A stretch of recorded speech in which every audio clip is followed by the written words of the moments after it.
আলহামদুলিল্লাহি রাব্বিল আলামিন, আসসালাতু ওয়াসসালামু আলা সাইয়্যিদিল মুরসালিন ওয়া আলা আলিহি ওয়া আসহাবিহি ওয়া আহলি বাইতিহি আজমাইন। আজকের এই কর্মী সম্মেলন গাইবান্ধা জেলার 25 লক্ষ জনসংখ্যা অধ্যুষিত মানুষের মধ্য থেকে এখানে উপস্থিত হয়েছেন 1 লক্ষ লোক আমি বলে মনে করি। আমি সবাইকে সালাম জানাই, আসসালামু আলাইকুম ওয়া রাহমাতুল্লাহি ওয়া বারাকাতুহু। হিন্দু ভাইদেরকে অভিনন্দন জানাচ্ছি। আজকের এই কর্মী সম্মেলনের সম্মানিত সভাপতি মহতারম জেলা আমির আব্দুল করিম ভাই, আজকের এই প্রোগ্রামের প্রধান অতিথি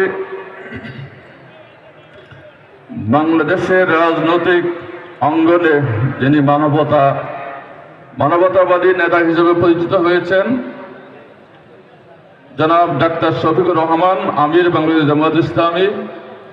আজকের এই প্রোগ্রামের সম্মেলনের বিশেষ অতিথিবৃন্দ জনাব মাওলানা আব্দুল হালিম, সহকারী সেক্রেটারি জেনারেল, জনাব মাওলানা মমতাজ উদ্দিন, কেন্দ্রীয় কর্মসূচির সদস্য এবং জোনের সহকারী পরিচালক,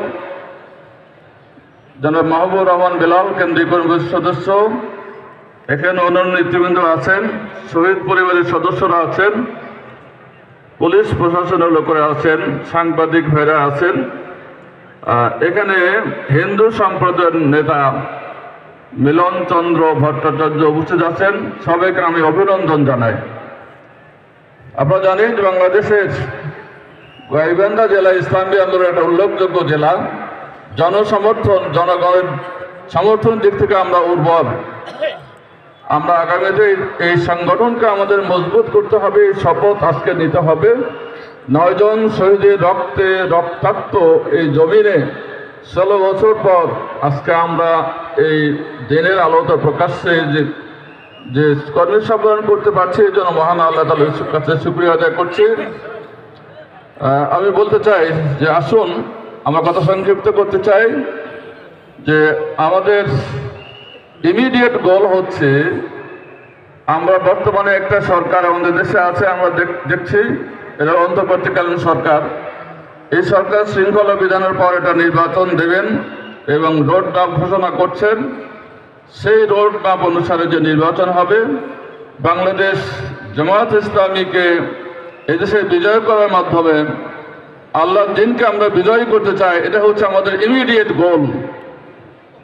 আর আলটিমেট গোল হলো যে আমরা ইসলামী আন্দোলন করার বিনিময়ে আল্লাহ তাআলার রেজামন্দি হাসিল করতে চাই।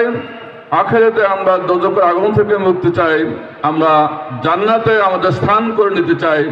আল্লাহ তাআলা আমাদের এই আকাঙ্ক্ষাকে কবুল করবেন ইনশাআল্লাহ। আমি বলতে চাই যে বাংলাদেশে 5ই আগস্টের পর যে পরিবর্তন হয়েছে, এটা গণতান্ত্রিক পরিবর্তন হয়েছে আমরা বলতে পারি, এটা গণ অভ্যুত্থান হয়েছে। কিন্তু যারা এই যে স্বৈরাচার এবং দুঃশাসন যারা এখানে ছিল, তারা এখান থেকে পালিয়ে যে আমাদের প্রতিবেশী দেশে আশ্রয় নিয়েছে আর বাংলাদেশে বিরুদ্ধে ষড়যন্ত্র করছে। তা আসুন আমরা এই 56,000 বর্গ মাইলের এই সীমানায় আমরা মুসলমান, হিন্দু, বৌদ্ধ, খ্রিস্টান যারা আছে সবাই মিলে আমাদের জাতীয় ঐক্য সৃষ্টি করতে হবে। এই দেশের 1 ইঞ্চি ভূমিকা আমরা রক্ষা করে তোমার রক্ত দেবো, আমার জীবন দান করবো, শহীদ হয়ে যাবো। কি বলেন, তাই কিনা? আসুন, আমাদের আমির জামাত বারবার বলে আসছেন যে বাংলাদেশে তিনি একটা তারুণ্য নির্ভর একটা মানবিক রাষ্ট্র, মানবিক সমাজ কায়েম করতে চান। আসুন আমরা এই সমাজ কায়েম করার জন্য আমাদের জীবনকে আমাদের রাঙ্গাতে হবে। আমাদের ব্যক্তি, পরিবার, সমাজ, রাষ্ট্র, সভ্যতা, অর্থনীতি, রাজনীতি সবার ক্ষেত্রে ইসলামকে আমাদের জীবনে বাস্তবায়ন করতে হবে। আর জনগণের সেই আকাঙ্ক্ষা নিয়ে আগামী দিন আমরা অগ্রসর হই। এখন হলো 21 শতাব্দীর বিশ্ব। 20 শতাব্দীতে সমাজতন্ত্র, কমিউনিজম, পুঁজিবাদের পতন হয়ে গেছে। 21 শতাব্দী হচ্ছে ইসলামের শতাব্দী। আর বাংলাদেশে ইসলামী আন্দোলনের বিজয়ের মাধ্যমে এই উপমহাদেশে বাংলাদেশ এই ইসলামী আন্দোলনের বিজয়ের সূচনা হবে, গোটা বিশ্বে ইসলামী আন্দোলনের সূচনা হবে। আল্লাহ তাআলা আমাদেরকে সেই কাজ করার তৌফিক দান করুন। ওয়া আখিরু দাওয়ানা আলহামদুলিল্লাহি রাব্বিল আলামিন। আসসালামু আলাইকুম ওয়া রাহমাতুল্লাহি ওয়া বারাকাতুহু।